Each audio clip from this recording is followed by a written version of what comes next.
ঢাকাই সিনেমার চিত্রনায়িকার পুরো পৃথিবী জুড়ে রয়েছে তার পুত্র পুণ্য। তবে পুত্রের পর তার ঘর আলোকিত করেছে কন্যা। ফুটফুটে এক কন্যা সন্তানকে দত্তক নিয়েছেন নায়িকা। দুজনকে নিয়েই পরীর দিন কাটছে ভীষণ ব্যস্ততায়। মেয়ের নাম রেখেছেন সাফিরা সুলতানা প্রিয়ম। 3 মে রাতে প্রিয়মের জন্ম হয়েছে। জন্মের কিছুক্ষণ পরেই চিকিৎসক সরাসরি পরিমণির হাতে তুলে দেন ছোট্ট নবজাতককে। জন্মের একদিন পরেই সন্তানকে বাসায় নিয়ে আসেন পরী। মা দিবসে নিজের ফেসবুকে কন্যাকে সামনে এনেছেন তিনি। ভীষণ মিষ্টি একটা ভিডিও প্রকাশ করেছেন। কন্যাকে পেয়ে পরী বেশ উচ্ছ্বসিত, তা তার কথাই প্রকাশ পেয়েছে।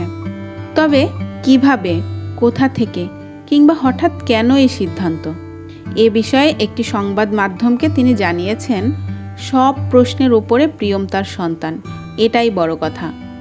কোনো প্রশ্নের ব্যাখ্যা দেওয়ার প্রয়োজন নেই এখানে। তিনি বলেন, ও আমার সন্তান। কিভাবে নিলাম, কেন নিলাম, কোথা থেকে নিলাম, এসব এখানে তুচ্ছ। আমি এখন ওর মা, এটাই এখন তার বড় পরিচয়। তবে এটির জন্য অভিনেত্রীর আগে কোনো পূর্ব পরিকল্পনা ছিল না। তিনি ভাবতেও পারেননি এমন কিছু ঘটে যাবে। হুট করে এটি হয়ে গেছে। ভাগ্য নিয়ে পরিমণি বলেন, আমাকে সন্তানের দায়িত্ব নিতে হয়েছে। ওপরওয়ালা তো মানুষের ভাগ্যে কত কিছুই লিখে রাখেন যে আপনি খণ্ডাতে পারবেন না। ওপরওয়ালা আমার জন্য লিখে রেখেছিলেন আর একটি সন্তানের মা হব, আমি হয়েছি। আমার এই সন্তান ওপরওয়ালার পবিত্র দান। ওপরওয়ালা তাকে আমার কাছে পাঠিয়েছেন। পরিমণি আরও বলেন, আমি খুবই আনন্দের চিত্তে খুশি মনে প্রিয়মকে গ্রহণ করেছি। আমি কখনোই ভাবতে চাই না ওকে আমি পেটে ধারণ করিনি। আমার পূর্ণ ছেলে সন্তান, প্রিয়ম মেয়ে সন্তান।